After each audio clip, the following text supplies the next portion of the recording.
Rojbaş Çarpel Medya izleyicileri, uzun bir yaz arasından sonra tekrar Siyasetin Gündemi programıyla beraberiz. Bu hafta size iki tane genç tarih araştırmacısı, Kürt gencini tanıtmak istiyoruz. Bu arkadaşlar uzun bir süredir Kürdistan tarihi ve Kürdistan tarihinde Bitlis'i çalışıyorlar. Birçok yerde bu konuda seminerler, konferanslar verdiler. Benim de İzmir'de verdikleri konferansta çalışmaları çok dikkatimi çekti. Niye dikkatimi çekti? Ben bir süre önce Yaşar Abdüsselamoğlu'nun Bitlis'te hazırlamış oldukları bir sempozyuma katılmıştım. O sempozyum sırasında da Bitlisli Nesim Yazıcı arkadaşın yardımıyla gezme şansımız olmuştu. Orayı gezdiğimde, Bitlis'i böyle çok detaylı gezdiğimizde gördük ki devlet Bitlis'i Kürdistan'ın ve Kürtlerin gözünde uzun süredir gizlemeye çalışmış ve onu görünür kılmamaya çalışmış. Bu anlamda bu iki genç tarih araştırmacısı Kürt arkadaşın hazırlıkları, çalışmaları benim çok dikkatimi çekti. Ve siz de şu anda izlediğinizde göreceksiniz ki gerçekten Kürdistan tarihinde Bitlis'i bu arkadaşlar görünür kılmaya çalışıyorlar. Yeniden Kürdistan tarihine ve Kürdistan tarihinde görünür kılmaya çalışıyorlar. Ve bu programın konsepti biraz farklı olacak. Onlar daha uzun konuşacaklar. Onlar anlatacaklar. Biz dinleyeceğiz. Yine bu konuda dinleyicilerimizin, izleyicilerimizin soruları olursa tabii ki cevaplandıracaklar. Şimdi ben konuklarımı size tanıtayım. İlk konuğum Nimetullah Atal. O genç Kürt bir tarih araştırmacısı. Aynı zamanda birlikte çalışıyorlar. Baran Zeydanlıoğlu. Baran, Nimetullah, hoş geldiniz. Hoş bulduk. Hoş bulduk. Teşekkür ediyoruz abi. İyisiniz, rahatsınız. İyiyiz. Teşekkür ediyoruz. Sizler nasılsınız? Sağ olun. Çok teşekkür ederim. İzmir'den sonra görmedim ama bir süre İstanbul'da kaldın herhalde Nimetullah sen. Doğrudur. Birkaç gün Baran abiyle birlikte İstanbul'da kaldık. Orada birkaç yeri gezme fırsatımız oldu. Evet. Baran sen döndün mü İstanbul'a? Ben döndüm, evet. Yaklaşık bir 10 gün oldu geleli. Gelir gelmez de üşüttüm. Daha dün toparlandım açıkçası. Sesimden belli olacaktır. Çok şükür yetiştik bu programa. Şu anda iyiyim. Geçmiş olsun. Sağ olun. Baran İsveç'te yazıyor sevgili Çarpel Medya izleyicileri. Nimetullah Bitlis'te yaşıyor. Şu anda biri de İsveç'ten katılıyor programa. Biri Bitlis'ten programa katılıyor. Ve ben sizi onların Bitlis'i Kürtlerin ve Kürdistan tarihinde yeniden görünür kılınan bu çalışmalarıyla baş başa bırakıyorum. Buyur Baran. Söz sende.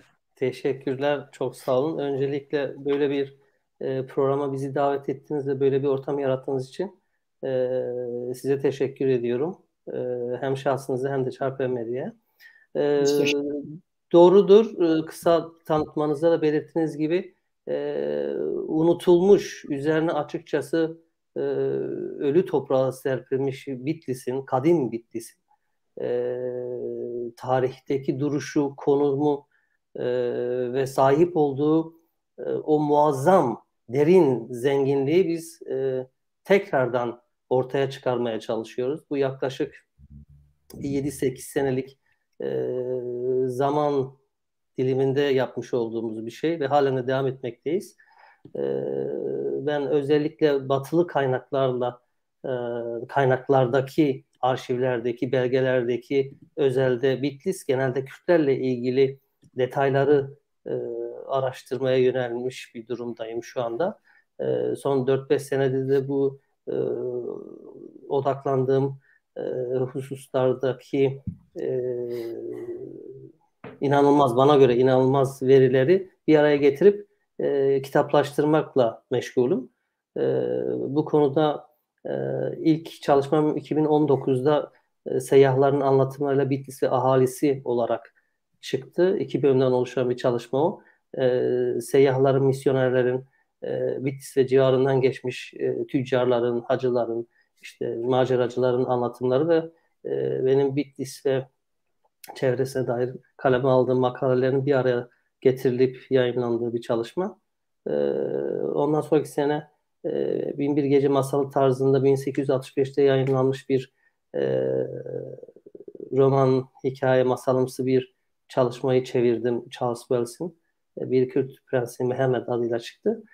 2 ay önce de batılı kaynaklarda Şeyh Ubeydullah Nehri Hareketi adlı bir çalışmam yayınlandı. O da aynı şekilde 1880 sonbaharda vuku bulmuş Şeyh Ubeydullah Nehri hareketine birebir tanıklık yapmış batılı misyonerlerin ve devlet görevlilerinin konuya dair anlatımları, izlenimleri ve notlarını bir araya getirdim.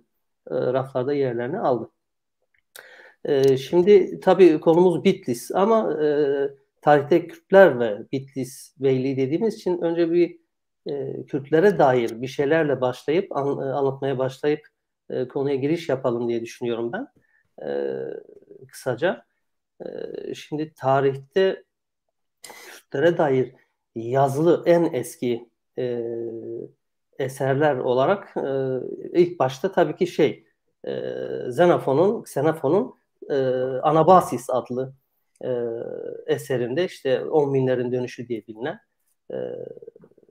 Karduklardan bahsetmesiyle Kürtlerden bahsedildiği genellikle bilinir.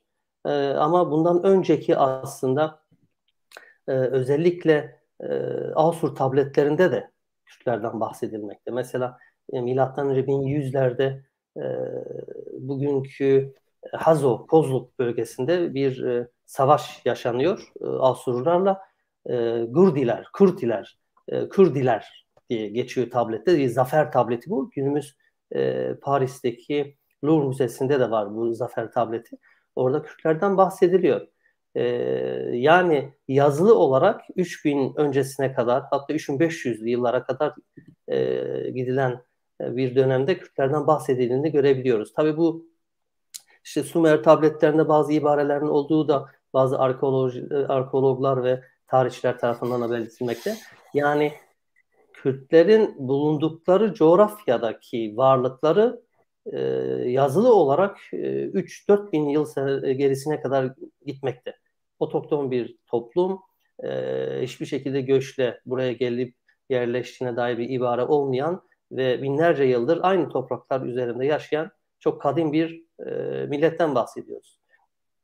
Çeşitli mezheplere sahip, kollara, boylara sahip, aşiretlere sahip kadim bir topluluk Kürtler.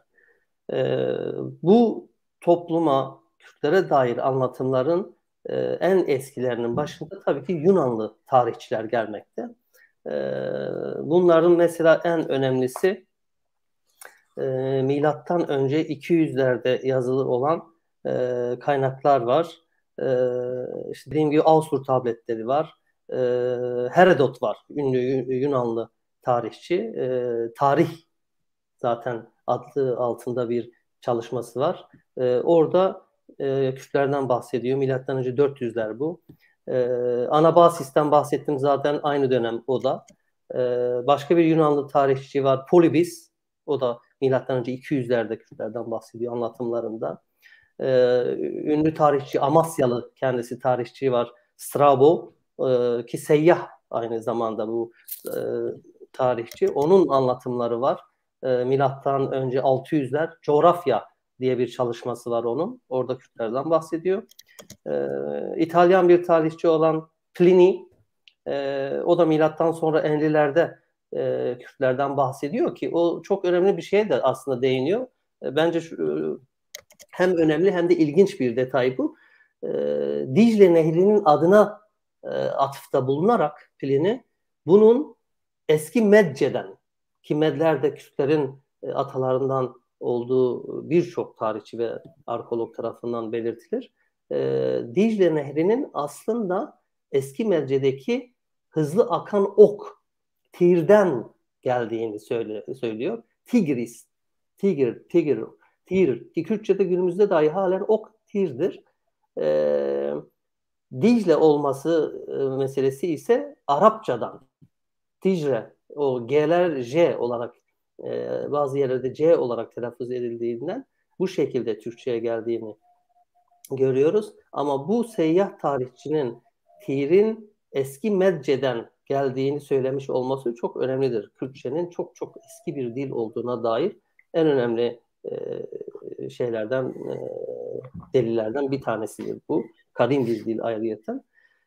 Bunun dışında tabii ki Ermeni ve Süryani din adamlarının günlükleri, raporları, tuttukları, yazdıkları eserlerde Kürtlerden bahsedilmekte. Yani İslamiyet öncesinden bahsediyorum.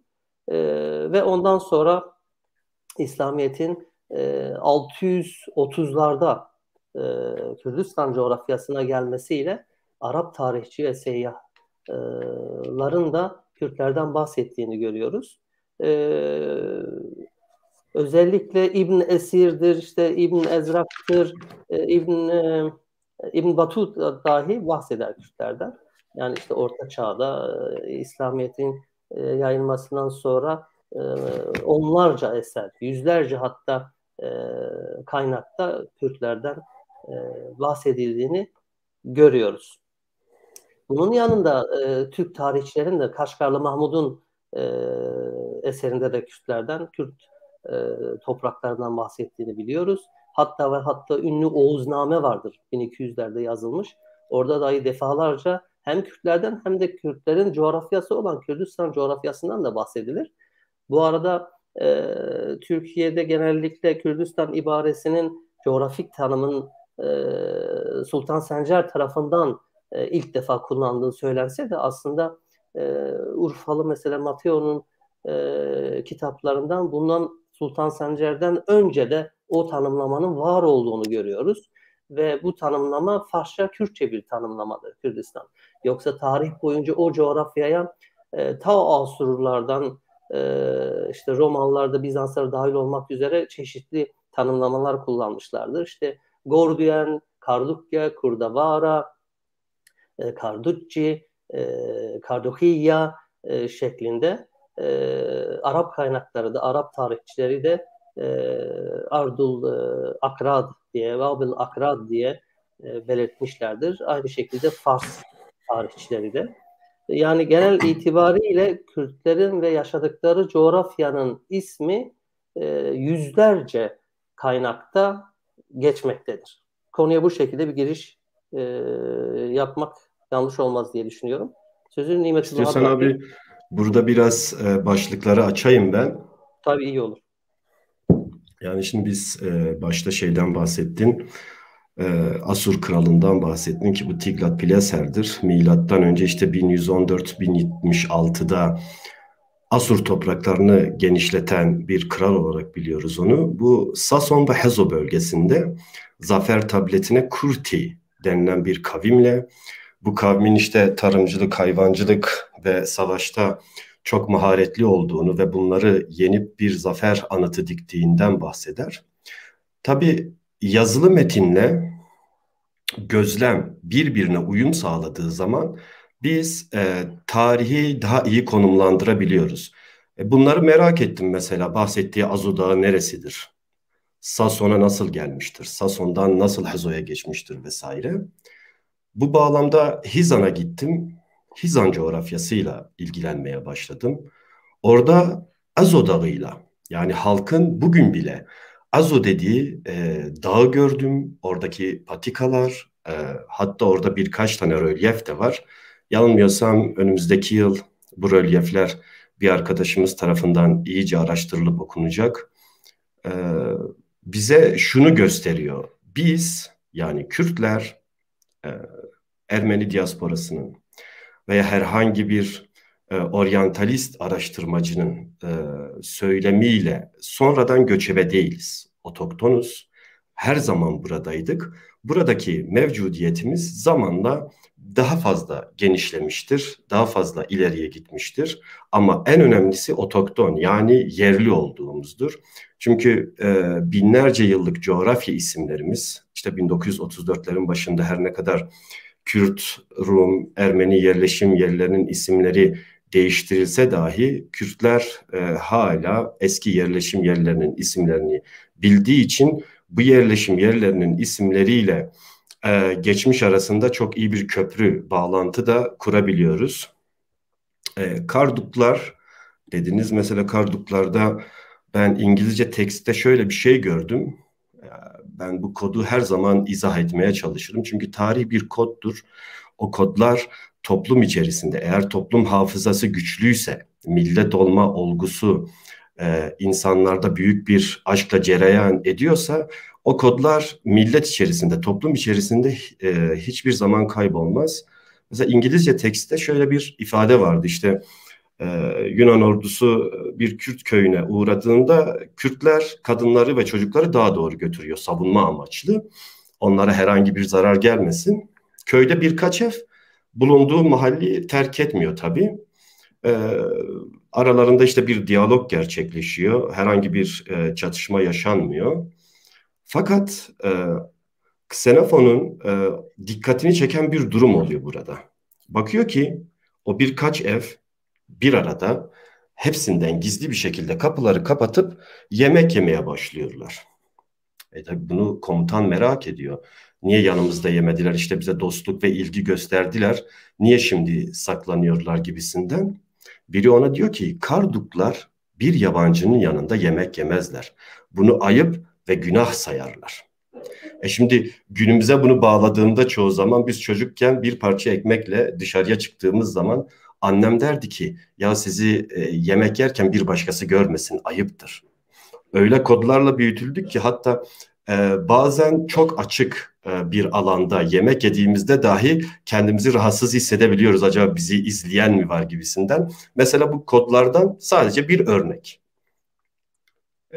Bunun gibi evet bunun evet. gibi epey böyle günümüze kadar var olup gelmiş ananeler söz konusu. Bunlardan bir tanesini seyyahlardan bir tanesi işte Bitlis'ten geçtiği zaman Hakkari tarafına gidiyor. Müküs tarafından yanılmıyorsam. 1700'ler falan olsa gerek. Diyor ki buradaki Kürtler duaların yeminlerini ekmek ve tuz üzerine yapıyorlar. Diyor Evet. mesela. Onun başka bir şekilde diyor birbirlerine iyi temenniler işte hani İngilizce'deki blessing dedikleri kutsayacakları zaman güneşi şey olarak gösteriyorlar. İşte güneş seni korusun, güneşin korumasında yolun açık olsun. İşte güneş yolunu açsın anlamında temennilerde bulunuyorlar diyor. Yani bu bizim yaşlarımızdan duyduklarıma da paralel bir şekilde söylemek yerinde olacaktır. 1950'lere kadar 60'lara kadar da Bitlis'te dahi güneşe karşı mesela çocuklar çişlerini yapmaları şeymiş işte şeytan Günahmış çarpar veya günah, tabii ateşe. Işık çok önemli. Işık ve ateş ve güneş bu üçü Kürtlerin kutsallarının başında geldiğini birçok tarihçi ve seyyah dile getiriyor. Yazılı kaynaklarda da görüyoruz bunlar ki zaten sembollerinde de var, mimarilerinde de var. Hatta dövmelerinde dahi var. Bu Mezopotamya güneşi denen dövme olayı Kürt kadınlarının Mitra. Evet. alınlarının tam ortasına yapmaları, işte kollarına yapmaları falan veya hayat ağacı dövmeleri yapmaları, bunun içerisinde güneşi veya rüzgar gülü denen şeyi yapmaları sadece tabii Kürtlerde değil birçok toplumda var ama mezar taşlarına dahi mesela biz bunu birkaç defa konuştuk hatta paylaştık da seninle Norşen tarafındaki halen Kürt mezarlarının taşlarında şeyler var. Güneş sembolü var. İşte hançerdir, güneştir, bunun gibi semboller günümüze kadar gelmişler. O mezar taşları ta İslamiyet'ten önce olan bir takım kültürün, ritüellerin mezar taşlarına yansımasıdır tabii ki. Çoğu tahrip edilmiş, o da ayrı bir trajedi. Bunun dışında yavaş yavaş Bitlis'e geleceğiz tabii de ama Kürtlerle ilgili anlatımlar da Kürtlerin o toplumlar arasında en şeye açık oldukları da belirtiliyor. İşte misafirperverliktir, misafirlerin gelmesi, dışarıdan yabancının geldiği zaman kadınların yüzlerini kapatmaması veya saklanmaması, sadece Kürtlere has bir şey olduğunu söylüyor. Kadınların çok daha özgür olduklarını dile getiriyorlar Kürtler arasında. Bu çok çok eski seyyah anlatımlarında da karşımıza çıkıyor. Mesela yanılmıyorsam İngiliz bir seyyah işte 1700'lerde bir Kürt şehrindeki, burada Bitlis tabii ki, geldiği zaman şey yok evde. Bitlis'in önde gelenlerinden görüşeceği kişi yok. Karısı ve çocuklar evde. Karısı büyük oğlunu gönderiyor. İşte gerekenleri temin ettiriyor. Karşılıyor misafirleri, seyyahları hiç çekinmeden, kapanmadan, saklanmadan, yüzü de açık bir şekilde. Bunlar yabancıların Kürtlere dair izlenimlerinin başında gelen detaylar. Tabii bunun yanında çok cesur oldukları, dindar oldukları, kesinlikle defalarca bunu söylüyorlar. Savaşçı bir toplum, herkes tarafından kendi taraflarında, kendi saflarında yer alması arzulanan bir toplum.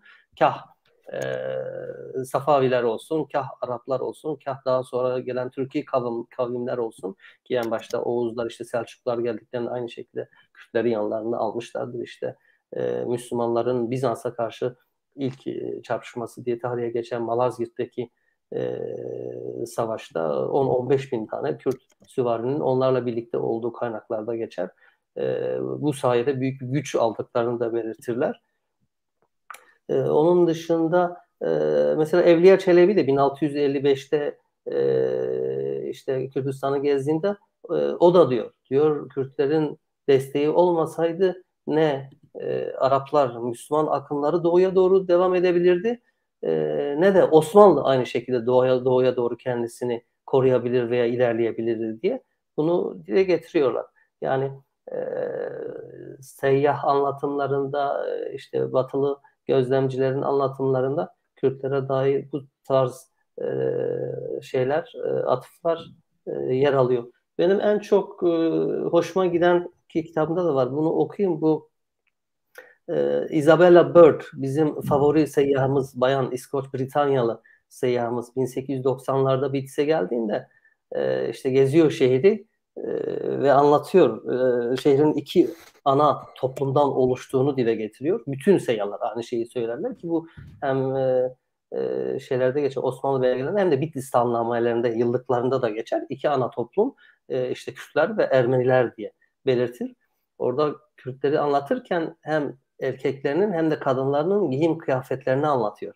İşte Kürtlerin şal-ı şapiklerine, kuşaklarına, ipekten olan turbanlarına atıfta bulunurken işte hançere özellikle değiniyorlar.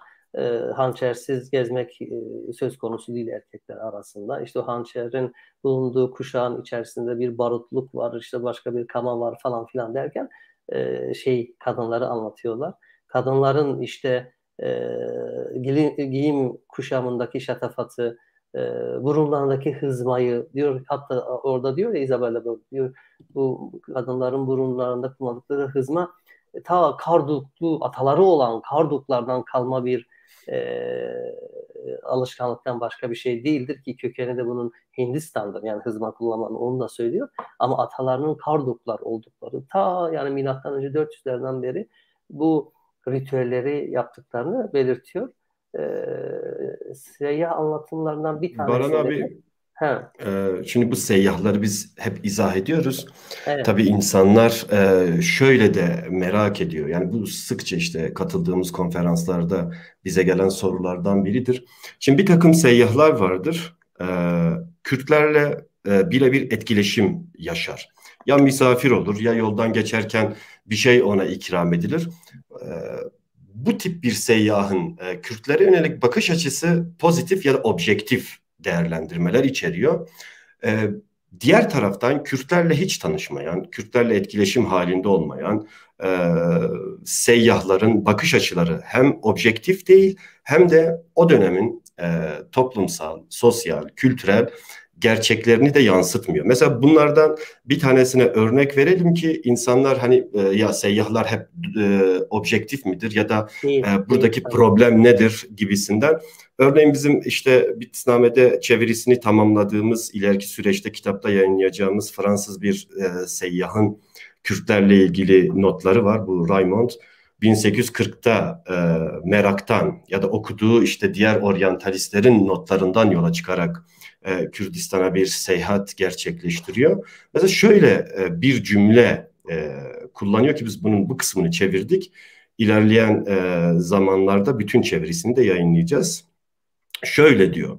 Diyor ki oryantalistler bize doğruları anlatmadılar. Farsların, Türklerin, Ermenilerin ve tüccarların söylemiyle Kürtleri kötülediler ve hakaret ettiler. Orta Doğu'da kaldığım süre içerisinde en iyi insanlar Kürtlerdi. Onlarla gerçek dostluğu buldum. Çok nezaketli, sadık, misafirperver insanlardı. Oysa bize lanetle, küfürle anlattılar diye devam ediyor.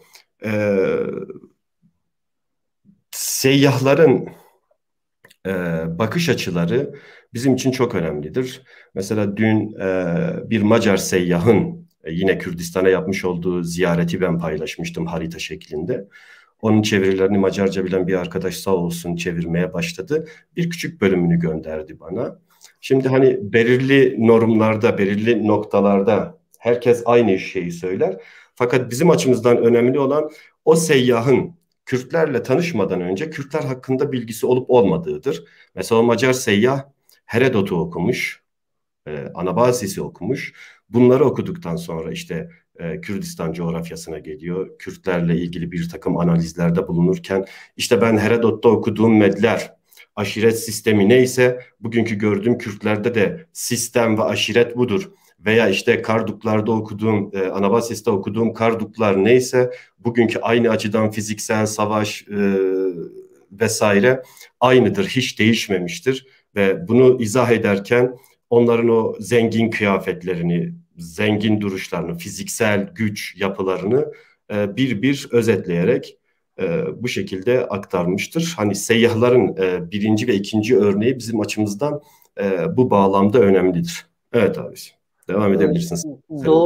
Doğrudur dediklerin. Yani bütün seyyahlar veya misyonerler veya işte batılı maceracılar, gezginler Kürtleri göklere çıkarmamışlardır. Birçoğu da Kürtleri yerden yere vuruyorlar. Çok şiddet yanlısı, çok hatta bazıları vahşi olduklarını, barbar olduklarını hiç affetmiyorlar. İşte karşı tarafın bir hatasını, gözü kara bir toplum. Bunu söyleyenler de var. Hatta bazı misyonerler tabii ki bu mezhepsel nedenlerden kaynaklı Kürtlerden hiç iyi bahsetmiyorlar. Çünkü diğer etnisitelere ve inançlara karşı pek müsamaha göstermediklerini söyleyen misyonerler de var. Azınlıkta olsalar da tabii onlar olaya kendi şeylerinden bakıyorlar. Durdukları yerden. Bunlar da normaldir tabii. Yani %100 herkesin bir toplumu, bir kültürü, bir hatta aşiretten dahi bahsediyorlar bazı spesifik olarak. Beğenmesi veya onaylaması söz konusu değil. Bunlar normal şeyler. Bu konuda 1046'da mesela işte doğu tarafından Hoy, Tebriz tarafından gelip Van, Bergeri, Muradiye üzerinden Van Gölü'nün kuzeyinden gelen ünlü bir İranlı seyyah vardır. Nasir Hüsrev diye. Evet. 1046'da bu geliyor, oralardan geçiyor. İşte Van'dan geçince Van'ı anlatıyor. Ya diyor buradakiler domuz eti yiyorlar. Ben hiç Van'da böyle bir şey beklemezdim diye. Ha diyor pardon bunlar Müslüman değiller. Buranın bir de çok büyük bir ahalisi var. Ermeniler bunlar diyor. Bunun gibi anlatıyor. İşte ondan sonra devam ediyor. Ahlat'tan geçiyor. Takvan Rahva Ovası'ndan Bitlis'ten işte Siirt Meya Farkin Silvan yapıp Amit, Kara Amit daha sonra ismi olacak oranın Türkiye boylar geldikten sonra buralardan geçince diyor işte Ahlat Müslüman ülkelerle Hristiyan Armenya arasındaki sınırda olan bir şehir ve diyor bütün bu mıntıkanın hükümdarı da Mervan İbn Rojek'in 3. oğlu ki diyor 100 yaşını aşmış bu adam Nasuru Devle'dir diyor. Buraların hükümdarı ve anlatıyor o dönemi oraları. Konuşulan dillerden bahsediyor. İşte Arapça, Farsça, Ermenice'den bahsediyor. Tabii o zamanlar Kürtçe, Pehlevice'ye çok yakın olduğu için bazı seyyahlar Kürtçeyi de Farsçadan sayıp aynı değil diyorlar. Daha sonra işte bu seyyah devam ediyor yoluna. Yani bu seyyah anlatımları kah doğulu olsun, kah batılı olsun, kah Semi toplumlardan olsun, işte Asur'dur, Suriye'dir, e,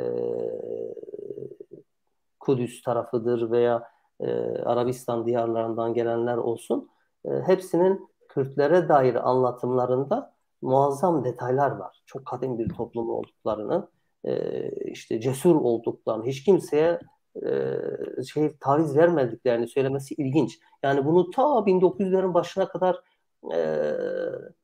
Kürtlerle irtibatı olmuş Osmanlı subayları dahi söylüyorlar.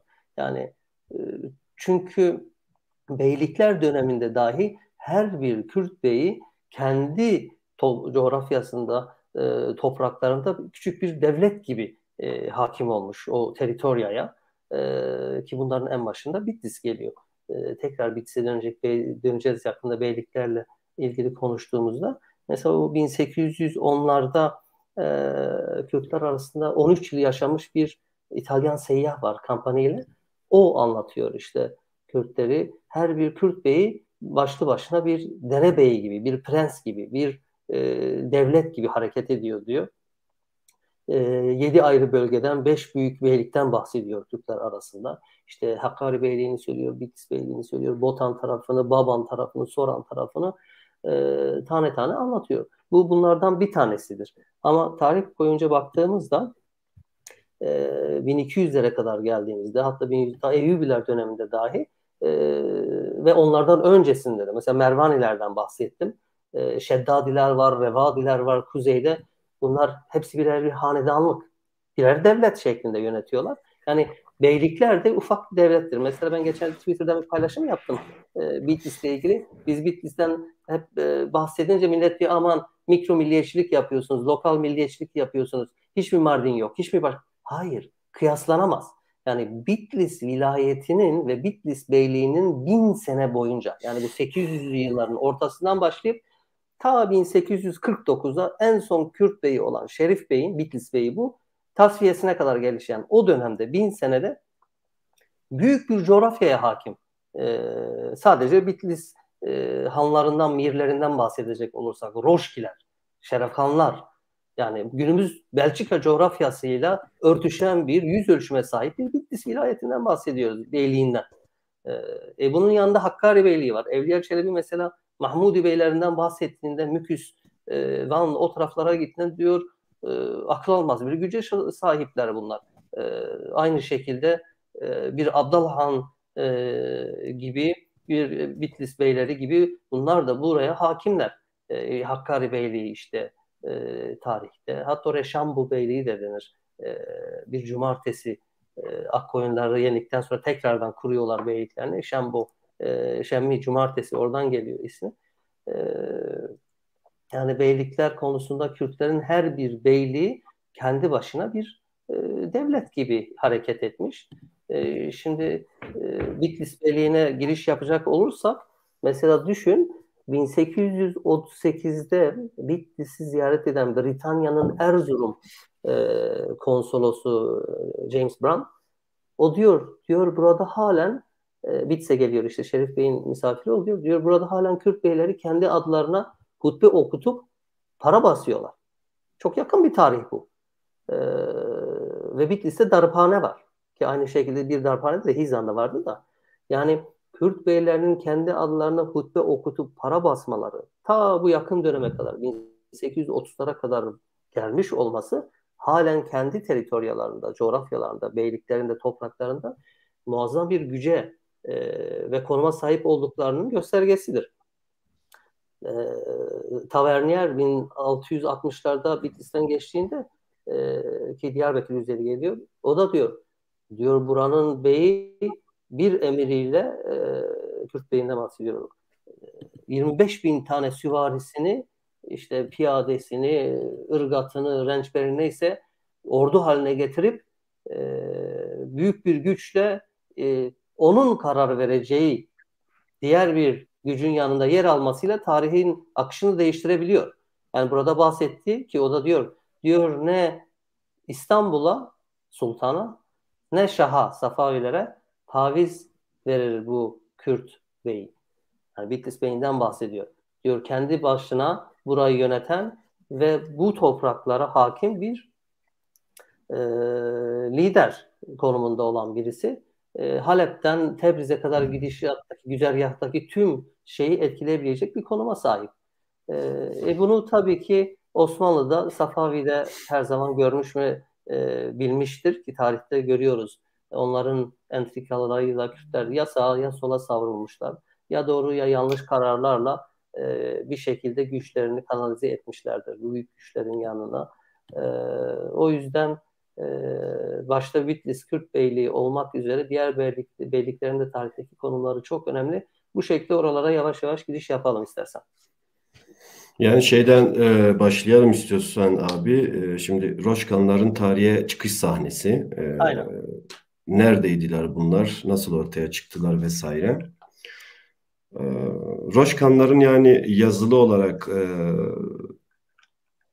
ilk tarihe çıkış sahneleri karşımıza işte 5. David'in, Gürcü kralının, ki bu Gürcü kralı biliyorsunuz Selçuklulara karşı da büyük bir savaş kazanmıştır daha sonradan. Bitlis ve Sason bölgesinde egemen olduğu döneme denk geliyor ki bunlar da işte milattan sonra 890-900'lerin başıdır.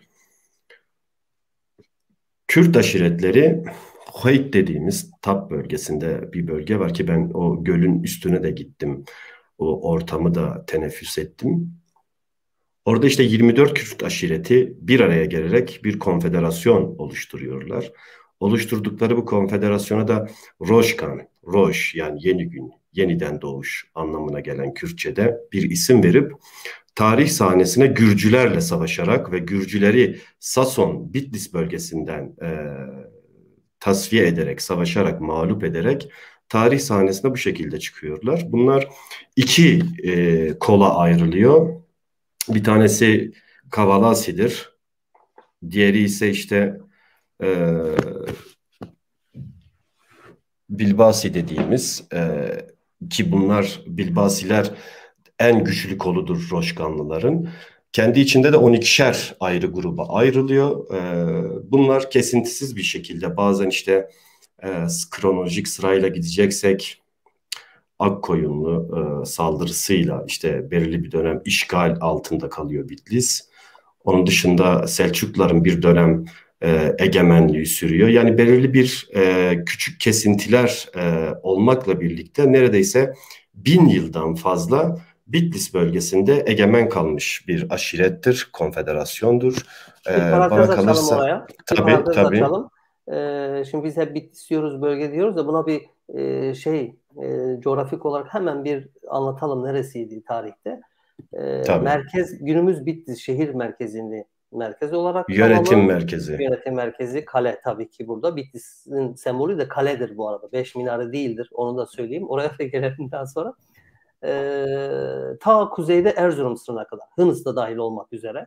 Güneyde ta Bingöl de dahil olmaktır ki orada Şerafettin Dağları vardır. Halen tarih haritalarda da geçer. Onlar Şerefkanların yaylalarıydı. Giderlerdi oraya. Güneyde de Siirt de dahil olmak üzere ta Diyarbakır vilayetine kadar olan bölge. Doğuda da işte Van Beylerbeyi dediğimiz işte Mükse kadar olan bölgeyi kapsayan Van Gölü'nün batısı, işte kuzeybatısı, batısı ve doğusunun bütün o bölgeyi kapsayan bölge Bitlis Beyliği'nin dahi hakimiyeti altında olan topraklardı. Ki hatta Akdamar Adası, Akdamar diye geçer orası. Evet. Adası da onların kontrolünde olan bir adaydı. Yani Van Gölü'nün yarısına kadar düşünebiliriz ki Van Gölü tanımlamasında biz konuşuyoruz. Van Gölü denizi midir, Taklan denizi diye. Biz de demiştik ki hayır orası Behra Rojkan'dır diye. Rojkan denizi. Yani büyük bir... Bununla ilgili geçtiğimiz gün Fuat Önen Hoca beni aradı. Ya evet. Dedi böyle bir şey var mı tarihte geçen bir belge? Dedim muhtemelen ya benim ya Baran abidir söylemiştir. Evet yani yüzde olarak Bitlis sınırı içerisinde daha çok olduğundan dolayı niye Van Gölü ismi olsun diye öylesine şakasına gırgırına bir şey demiştik. Olacaksa Roşkan Gölü olsun, Roşkan Denizi olsun diye de. Tabii bu işin şeyi hoşluğu. Yani Bitlis derken merkezi işte günümüz Bitlis şeyini düşünmemek lazım diye ben ara bir parantez açtım. Sen devam et Roşkilerle ilgili.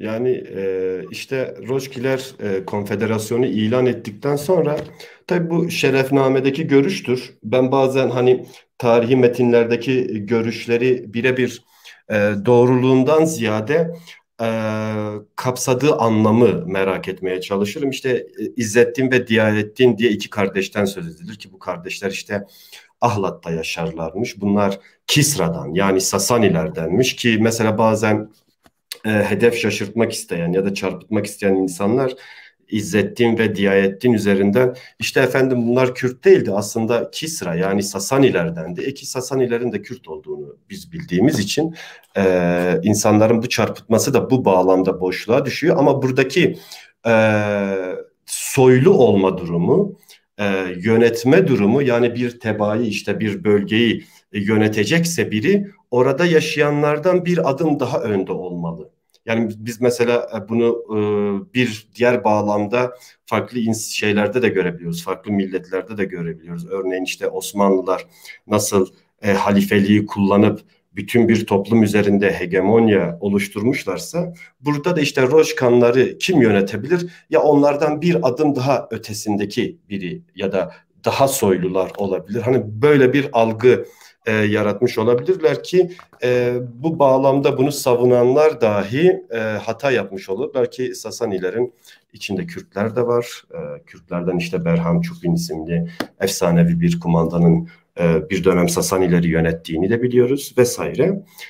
İzzettin ve Diyaettin kardeşler 24 aşiretten oluşan Rojkan Konfederasyonu'nun başına geçiyor. Kardeşlerden İzzettin Bitlis, Diyettin Sason ve Hazo bölgesinin hükümdarı oluyor ki biz Sason, Hazo, Bitlis buradaki beylerin de akraba amca çocukları olduğunu biliriz ki Hazo'da örneğin ben Hazo mezarlığını ziyaret ettim. Hazo'daki mezarlığın birçoğu tarihsel mezarlar hem Hazo beylerine aittir hem de Bitlis'teki Şerefhanların eşlerine ait mezarlar da orada bulunuyor.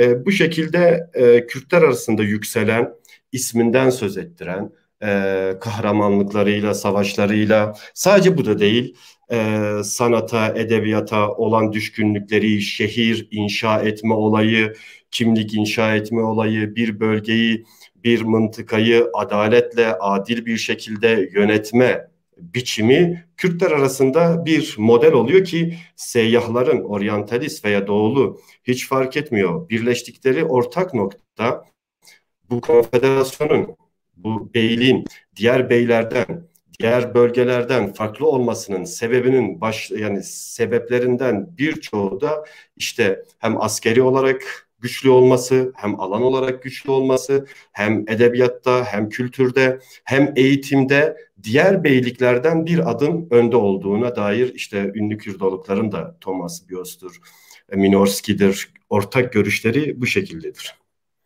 Yani Roşka'nın çıkış noktasını bu şekilde ele almakta fayda var. Evet, doğrudur. Şimdi Hazo dedik de belki bilmeyenler olabilir. Özellikle genç nesil tabii. Birçok yerleşim yerinin ismi 1930'lardan sonra değiştiği için değişik isimlerle adlandırılan yerler var. Mesela Norşen'e Gürol Mahkemesi, Hazo'nun ve oraların Kozluk olması tarihteki adlandırmalarını bizim için değiştirmez. Çünkü biz genellikle orijinal isimlerini kullanmaya çalışıyoruz. O yüzden burası neresidir diye merak eden olursa yazabilir. Anında biz ne demek, nereye demek istediğimizi söyleriz.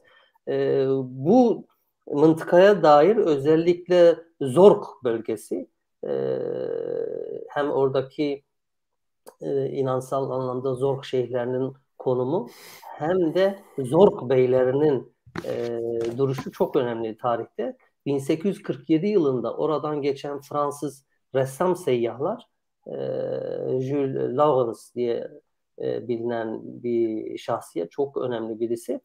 O işte Diyarbakır üzeri gelirken Zork yakınlarında 2 tane Kürt beyiyle karşılaşıyor ve kendi anlatımda diyor ki, dondum kaldım, karşımda 2 tane tablo duruyor sanki. Ne yapacağımı şaşırdım. Böyle bir şatafat, böyle bir renk oluşumu, böyle bir kıyafet uyumu, böyle bir baş bağlama tarzı, işte silahıyla, hançeriyle, kuşağıyla önümde duruyor. Dayanamadım diyor. Anında hemen aldım elime kalemimi ve çizdim her ikisini de. Ve anlatıyor ondan sonra Zork beylerini, o bölgeyi. Oradan devam ediyor, işte geliyor Bitlis'e, Bitlis'ten devam ediyor, gidiyor Van'a, Van üzeri İsfahan'a kadar gidiyor ve orada tarihi anlatırken coğrafyayı, güzergahı anlatırken tarihe de atıfta bulunuyor ve o zaman da Kürt beylerinden, işte Rojkilerden bahsediliyor. Tabii Rojkiler derken tarihte en ünlü Rojkili şahsiyet Şerefkhani Betlisi'dir. Yani ünlü Şerefname'nin yazarı, ki 1597'de tamamlamıştır. Siyaset adamı ve tarihçi, aynı zamanda şair, aynı zamanda minyatürist, yani 10 parmağında 10 marifet olan yüce bir kişilikti Şerefkhani Betlisi. Adına onun günümüz Bitlis'inde herhangi bir şeyin olmaması çok çok çok büyük bir trajedi ve kayıptır. Başta Bitlisler ve Kürtler olmak üzere tarihe ve kültüre, kimliğe değer verenler olarak düşünürsek kesinlikle Şerefkhani Betlisi'nin adının ve eserlerinin, yaptıklarının yaşatılması, bilinmesi lazım. İşte Rojkileri tarih sahnesinde defalarca ön plana çıkartanlar arasında işte kendisi Şerefkhani Betlisi, Mir Şemseddin babası, Emir Şerefkan, ki Kanuni Sultan Süleyman Ulema Paşa liderliğinde ordusunu gönderdiği zaman Bitlis'e 2 defa gönderiyor 1500'lerin başlarında. Birincisinde başaramıyorlar, ikincisinde başarıyorlar tabii ve Bitlis'i ele alıyorlar. Yani Osmanlı'nın Bitlis'e ilk hakimiyeti o zaman gerçekleşiyor. O zaman sürgüne gidiyorlar Rojkiler. Günümüz Gever, Yüksekova tarafından İran'ın Kum tarafına gidip orada 40 seneye yakın sürgün hayatı yaşıyorlar. Daha sonra kendisine Emir Miran veriliyor. Şerefkhani Betlisi'ye Nahçıvan bölgesi kendisine idare edilmesi için veriliyor Şah tarafından. Ve 1578'de de 1000'e yakın kişiyle birlikte artık evlilikler orada yapmışlar. Cariyeleri var. Türkmenlerle evlilikler falan yapmışlar. Bitlis'e, ülkeme döndüm diyor 1578'de. Çünkü Bitlis onlar için bir ayrı bir ülke, toprakları, devletleri. Ve tekrardan 1578'de dönüp Rojkilerin başına tekrardan geliyorlar ve Bitlis Beyliği tekrardan güçlenip tekrardan toparlanarak ki Baran abi, parantez içinde şunu da belirtelim. Mesela o dönüş hikayesindeki konu olan minyatürü biliyorsun, Topkapı Sarayı'ndan ben bulup ilk yayınlamıştım. O minyatür bile başlı başına bir yazıya konu olacak düzeydedir. Çünkü geldiğinde işte kızılbaşlar falan, kavuklar atılıyor, karşılıklı şehadet getiriliyor vesaire. Evet, o minyatür bile başlı başına bir makale konusudur diye parantezi kapatalım. Tabii orada bir kere karşılanması, ağırlanması bir devlet şahsiyeti olarak, yani 2 devlet, 2 hükümdar karşı karşıya geliyorlar orada. Evet. Ki bunu daha sonradan benim ilk kitap çalışmalarım var. 1614'te İstanbul Sarayı'nda bulunan İtalyan bir var, seyyah, Devalle. O diyor ya, duydum ki Bitlis hükümdarı gelmiş buraya işte vezirleriyle, evet. Diyor, tanışmak istedim onunla. Gittim, bu Kürt beyi, hanı kimdir diye. Diyor, çok memnun oldum. Şatafatla karşılandı. İşte sultanla konuştular, istişarede bulundular falan diyor. Ve altından anlatıyor, diyor Kürtler kimdir diye, toprakları neresidir, nereden gelmişler, bu Bitlis Bey'i nerenin hükümdarıdır diye anlatırken nasıl oranın ayrı bir toplum, coğrafya, ayrı bir devletçik olduğunu da anlatıyor açıkçası.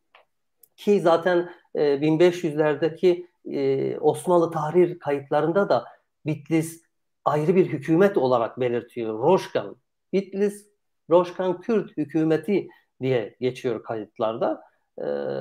O da oranın kendi idarecileri tarafından idare edilen, savaşta ve vergide Osmanlı ile hareket eden bir bölge olduğunun bariz bir örneğidir. Tabii biz Zaten İzmir konferansında Baran abi o evet. ilhak meselesini izah etmiştim. Çünkü mesela o tarih defterlerinde işte Kanuni'nin Ulema Paşa tarafından işte Bitlis'e olan saldırısı 1930 1533'lere denk geliyor. Mesela 1533'ten sonra Bitlis bağımsız hükümet statüsünden düşürülüp Osmanlı merkezi hükümetine bağlanıyor. Ta ki işte yeniden Şeref Hanların Bitlis'e egemen olmasıyla birlikte bağımsız statüyü tekrar kazanıyorlar. Yani oradaki aslında o kırılma noktasını iyi aktarmak gerekiyor. Belki İzmir'den izleyen arkadaşlarımız da var. Orada bir muğlak durum kalmıştı. Hani Kürtler, Roşkanlılar ne oldu da buradan İran'a gitme ihtiyacı duydular? Bu biliyorsunuz Şerefhani Bitlisi'nin dedesi Ulema Paşa ile bugün Tatik dediğimiz bir alanda ki ismi günümüz Türkçesiyle yol alandır. Bir savaş meydana geliyor. Bu savaş neticesinde işte Şerefhani Bitlisi'nin dedesinin başı kesiliyor. Roşkanlılar burada mağlup oluyor. Yerine de Mir Şemseddin geçiyor oğlu, yani Şerefhani Bitlisi'nin babası. Fakat Kanuni burada bir teklif sunuyor kendisine. Diyor ki biz sana Malatya'yı verelim, sen Bitlis'in yönetimini ulemaya devret. Tabii Mir Şemseddin bunun istişaresini yapıyor. Hani Mir dediğimiz olgunun da bir meclisi vardır, bir uleması vardır. Direkt bütün kararları kendi inisiyatifiyle de vermiyor. Bu takasa biraz sıcak bakarken yola çıkıyor, işte Sason'a geliyor. Sason Bey ile bir istişare yapınca Sason Bey ona şunu söylüyor. Diyor ki bu Rumlara güvenme. Sana Malatya'yı Rumilere güvenme. Sana Malatya'yı takas diye sunacaklar. Oraya gideceksin. Seni de bütün aileni de öldürecekler. Korkuyorum Roşkanlıların soyu kesilsin. Sason Bey'in bu tavsiyesi onu ciddi anlamda bir soru işaretine sevk ettikten sonra Mir Şemseddin karar verip işte Safevilere gitme durumunda kalıyor ki Şerefhani Bitlisi bu sebeple İran'ın Kum Kerehrut şehrinde dünyaya geliyor. Safevi sultanlarının sarayında sultanın çocuklarıyla birlikte eğitim görüyor ki bana göre Şerefname'yi Farsça yazmasının da bir nedeni budur. Çünkü Farsça çocukluğundan beri öğrendiği, daha iyi konuştuğu bir dildir. Çünkü aldığı eğitimler polo, matematik, satranç, minyatür, birden fazla şey almıştır, eğitim almıştır ki çok küçük yaşta o kadar bilge ve cesur olmasıyla birlikte küçük yaşta vali oluyor. Bu şekilde o parantezi kapatalım. Yani o hikayede bir muğlak kalmıştı. Ne oldu ki Roşkanlılar gitti veya tekrar geri döndüler? Ki mesela biz burada mesela itiraz etmiştik, hatırlarsan Bitlis Eren Üniversitesi'ne. Onlar kaleyle ilgili işte bu Osmanoğlu mülkü demişlerdi. Osmanoğlu eseridir. Biz de demiştik ki hayır. Demişlerdi ki Kanuni Sultan Süleyman yaptırmış gibi bir şeyler demişlerdi. Yaptırmış gibi bir ifade. Biz de onlara demiştik ki yani siz akademinin ahlakını, etiğini ciddi anlamda çiğneyip günümüzde 21. yüzyılda dahi Kürt tarihi üzerinde çarpıtma yapıyorsunuz. Bu kale saldırıya uğramıştır Ulema Paşa tarafından. Kanuni tarafından da onarılmıştır. Bütün mesele buydu o kitabedeki. Tabii ki zaten 1655 Temmuz'u Osmanlı'nın Van Beylerbeyi Melek Ahmet Paşa tarafından 30 bin kişilik bir orduyla Rahva Ovası'ndan Bitlis'e saldırıyor Osmanlı. Tabii arasında ona destek veren Kürt beyleri de var, aşiretleri de var. O zaman Şerefhani Bitlisi'nin torunu Abdalhan Bitlis beyliğinin başında. İşte onu devirecekler ve Bitlis'e el koyacaklar, Bitlis'e işgal edecekler. 3 gün boyunca diyor Evliya Çelebi ki birebir orada savaşı izliyor zaten. Evet. 1655'in yazında. Diyor 3 gün boyunca bal yemez toplarıyla Bitlis kalesini vurduk. Çünkü o da o tarafta. Ele geçirmek için. En sonunda başardık diyor ve şehre girdik. Diyor şehrin çoğu ahalisi şehri terk etmişti. Bir kısım da işte Abdallah Han'a bağlı olanlar kaleyi kilitleyip kaleyi teslim etmiyorlar. Direniyorlar halen. Abdallah Han da adamlarıyla ve ailesiyle birlikte Motki tarafına geçmiş, şehirde değil diyor. Ve diyor uğraştı Melek Ahmet Paşa ve komutanları kaleyi ele geçirmek için. En sonunda dedi yani anahtarı vermezseniz biz kaleyi yerle bir etmeye kararlıyız. Son şeyiniz budur, şansınız odur diye. Diyor Bitlislerden bir tanesi kaleden başını uzattı, dedi ki sizin kaleyle ne işiniz var? Burası Osmanoğlu'nun kalesi değil ki. Burada Osmanoğlu'na ait olan, Osmanoğlu'nun tebaası olan kimse yok. Biz Abdal Han'ın halkıyız. Kullarıyız. Evet. Yani sizin burayla ne işiniz var? Niye burayı almaya çalışıyorsunuz? Ki bu da çok açık net bir delildir ki Bitlis Kalesi'nin şeyle bir alakası yok. Osmanlı'yla bir alakası olmadığı gibi binlerce yıl boyunca orası Bitlis Kürt beylerinin ikametgahı, sarayı olmuş ki onlardan önce zaten Ermeni prensipleri de aynı şekilde orada kaldıklarında kaleyi kullanmışlardı. Yani kalenin idareciler tarafından, Kürt beyleri tarafından kullanılması 1836'ya kadar devam etmiştir ki İngiliz seyyah Bitlis'e geldiğinde diyor Şerif Bey'i ben ziyaret ettim yeni konağında ki Şerif Bey tepesinde yapılmış 1830 diyor 2 senedir buraya taşınmış. Yani 1836 olduğunu oradan net biliyoruz. 1836'dan sonra Kürt beyleri Bitlis Kalesi'ne ikamet etmemişler. Bu arada Roşkler'den bahsederken daha doğrusu orada sen Rumi dedin. Şimdi halen dahi hem Kürt klamlarında, stranlarında, destanlarında batıdan gelenler için sadece yani Türkler, Osmanlılar için değil Rome Reş diye hatta bir tanımlama vardır kullanırlar. 1908 ve 9 yılları arasında Bitlis Van'da Britanya konsolos yardımcılığı yapmış bir şahsiyetin 1948'de yayınlanmış bir kitabı var. Kürtler ve Kürdistan adı altında olan bir başlığı, isme sahip olan bir kitap bu. O kitapta bu konsolos yardımcısı Bişari Çatu'dan da bahsediyor. Ve Bişari Çatu'dan bahsederken kitabın girişinde Romeler kimlerdir? Niye buradakiler bazı insanlara Romler diyorlar diye açıklama yapıyor. Bir anekdot olarak onu okuyayım. Ki benim 2019'da çıkan bu kitap çalışmamda sayfa 178'de vardır. Okumak isteyenler, kitaba sahip olanlar oradan okuyabilirler. Şöyle diyor. Bişari Çatı demiş Romiler burayı terk etmeliler. Ve diyor ki Romi kimlere denir? Romi veya Romiler. Bu isim 40 sene öncesinde Marmara ve Küçük Asya'dan, Küçük Asya derken yani Anadolu coğrafyasından bahsediyor. Küçük Asya'dan gelen istilacı, işgalci veya oralı olan her bir kişi için kullanılan bir tabirdi.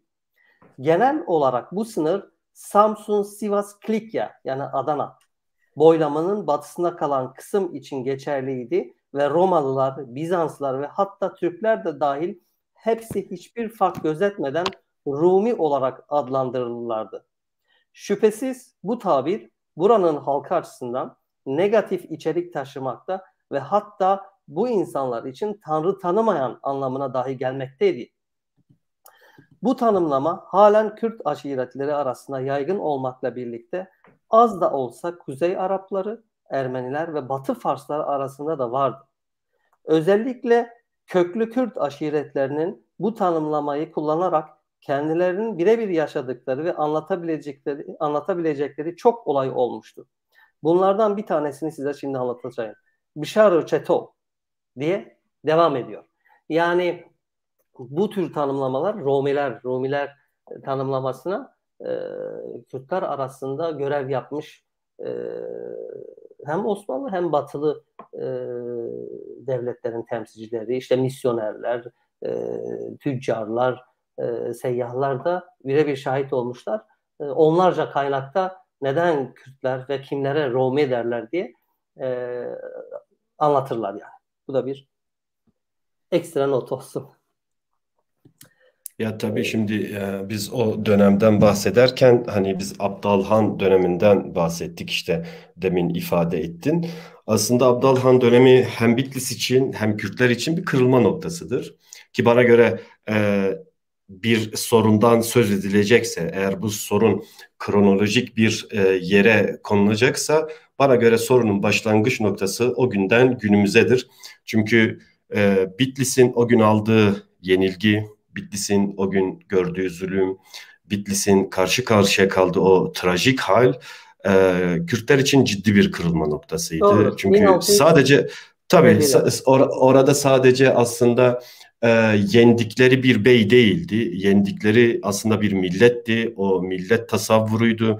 O milletin özgürlük serüveniydi. Bununla birlikte bir Osmanlı sarayını, Osmanlı o soylu kesimini geçen, Kürtler arasında yetişen ciddi bilim insanları ve bunların nice kitapları, nice sanat eserleri, şehrin inanılmaz mimari durumu, mamur oluşu vesaire. Bunlar aslında o tırnak içerisindeki egemen için ciddi tehlikeler arz ediyordu o dönem, ki o tehlikenin bir sonucu olarak da çok basit, sıradan sebeplerden ötürü Bitlis ciddi anlamda hem bir yıkıma uğradı, hem yıkımla birlikte bugün İskenderiye ile de kıyaslayabileceğimiz bir kütüphanesi yok edildi, ki günler boyunca Rahva Ovası'nda o kütüphane talan edildi, kitaplar parçalandı, yakıldı, hediye edildi, işte develerle, katırlarla taşındı vesaire. Yani o devasa büyükteki zenginliği, işte çinilerdir, tabaklardır vesaire, birden fazla sanat eseri ve bilim eseri olan kitaplar maalesef o dönem büyük bir talana, yıkıma maruz kalıyor, ki bu çok ciddidir. Bu başlı başına diyebileceğim bir söyleşi konusudur. Yani o kısmını da böyle izah etmek istedim. Doğru. Tabii ki mesela tarihte işte kütüphane yağmalanması ve yok edilmesi denildiği zaman genellikle hep işte Bağdat Kütüphanesi'nin işte Moğollar tarafından yok edilmesi ve İskenderiye Kütüphanesi'nin yok edilmesi dile getirilir, ama ki ben bunu iki defa tweetledim de Bitlis Kütüphanesi'nin de onlardan geri kalan bir konumu yoktu. Yani tarihte Kürtler açısından en büyük trajedi, yani kültürel bağlamda diyorum bunu, trajedilerden bir tanesi de Bitlis'teki Abdalhan'ın sarayının ve kütüphanesinin yağmalanmasıdır. İşte Ulama Paşa liderliğindeki Osmanlı ordusu tarafından Melek Ahmet Paşa emriyle, Van Beylerbeyi kendisi, sultanın da damadı ayrıyeten, o zaman 1650'ler, 1655 tam olarak söyleyecek olursak 30.000 kişiyle, ki hatta bunu Evliya Çelebi anlatısında şöyle diyor. Rahva Ovası'nda 12.000 seçkin askeri, 10 binlerce takviye birlikleri ve ona desteğe gelen bazı Kürt beylerinin silahlı adamlarıyla bekleyen Melek Ahmet Paşa, uğurlu saat geldi, Bismillah, hariciler üzerine gaza niyetine diyerek atlanınız İslam ordusu ve Fetih suresini okumaya başlayın. Bilmeyenler İza-Cae suresini veya İhlas-ı Şerif veya Fatiha el-Sebül Mesani okusunlar deyince 450 adet iç oğlanları bir ağızdan Fethil Şerif'e başladı. Paşanın ordusunun önünde 40 adet koyun Allahu Ekber diyerek kesildikten sonra paşa, bilin agah olun gaziler, bugün Kerbela cengidir. Önümüzdeki hasımlarımız Yazidi, Çekvani ve Halidi Kürtleri olup özür ve bahane bertaraftır ki bugün sultan cengidir. Bugün sultan oğlunun kavgasıdır. Ya Allah diyerek Bitlis'e saldırıyorlar. Ve bu saldırıda sadece fiziki olarak insanların, binlerce insanın hayatını kaybetmesi tabii ki büyük bir olay ama bunun yanında Evliya Çelebi'nin ki 40 diyar gezmiş 40 sene boyunca dile getirdiği çok önemli husus var. Diyor ki kendisi, o kadar diyar gezdim, o kadar zenginlik gördüm ki bunun içerisinde Osmanlı ve Bursa sarayları da var. Ama diyor Bitlis'teki durum çok farklıydı. Buradaki Bitlisliler ki Roşki Kürtlerinden bahseder, söyler işte gözleri sürmeli, sakalları kınalı, dindar ve cesur yiğit insanlar diyor burada öyle bir ortam kurmuşlar ki, burada öyle bir saray yapmış, öyle hanlar, hamamlar yapmış ki diyor sarayının ve kütüphanesinin, hazinelerinin zenginliği anlatmakla bitmez. Ki zaten anlatması kitapta 50 sayfa civarındadır. Yani Evliya Çelebi'nin seyahatnamesindeki Bitlis bölümü, yani Kürdistan bölümü başlı başına bir bölüm. Onun içerisinde Bitlis ayrıyeten başlı bir bölüm ve çok çok zengin, müthiş detaylar içermekte. O Yani anlatıyor. buradaki zenginliği şöyle izah edelim. Tabi burada bir mübalağa da var ki bu Evliya'nın tipik huylarından bir tanesidir. Mesela Abdalhan'la ilgili bir tespit yaptığında diyor ki işte Abdalhan 770 sanat dalında mahirdir. Demircilerin Bitlis'teki yaptıkları şeyhani, marvariz ve zivzik kılıçlarını Diyarbakır ve İsfahan'daki ustalar bile yapamaz. Terziler oldukça usta olup diktikleri yerlerde dikiş ve iğne izi bile olmaz. Boya sanatı oldukça gelişkindir ki bu da bize gösteriyor ki 1600'lerde Bitlis'te boya da yapılıyor. Üretimi Tabii. de var. Yani orada Böyle diyebiliriz. Abdalhan'ın şahsına dizdiği metiyeler ayrı, çok büyük abartılar içeriyor. Ama spesifik olarak Tabii. birebir isimlerini ve adetlerini verdiği kitaplar, nüshalar, ansiklopediler, haritalar diyor dünyada 3 tane nüshası olan bir eserden bir tanesi burada var. Anlatıyor ismini, detayını ve bunun gibi diyor Kur'an-ı Kerimler, tesvirler, işte cilt cilt kendisinin yazmış olduğu eserler, topladığı, derlediği, yani on binlerce sayfadan bahsediyor. 170 katır yükünden bahsediyor ve Evet. getiriyor Rahva Ovası'na toplandı diyor. Zenginlikleri yağmalandı diyor. Melek Ahmet Paşa'nın ve adamları tarafından bunlar yağmalanıp toplanıp İstanbul'a, saraylara götürüldü diyor.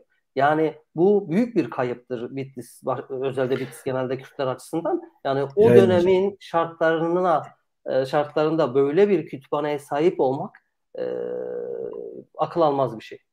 Yani Gerard 1993'teki tezinde yine Evliya'ya atıfta bulunarak diyor ki işte Evliya Çelebi Kürt hükümdar Abdalhan'la alakalı bir Rönesans prensi, bir sanat ustası olarak övgüde bulunmuştur ki bizim o gördüğümüz tespitleri gerçekten onun bir Rönesans prensi gibi, hükümdarı gibi yeniden şehri imar etmesi, sanata, bilime önem vermesi onu başlı başına diğer beylerden, diğer Kürt beylerinden ayıran özelliklerden bir tanesidir diyebiliriz.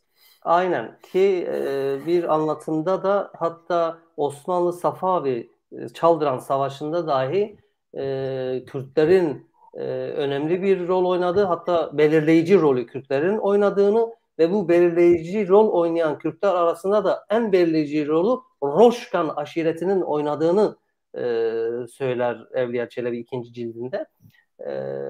Bu da çok önemlidir ki Osmanlı'nın Diyarbakır'ı Safavilerden alması 1515'teki zaferleri de yine Kürtler tarafından gerçekleştirilmiştir ki bunda da Bitlisli Kürtlerin, Roşkilerin çok büyük rolü vardır.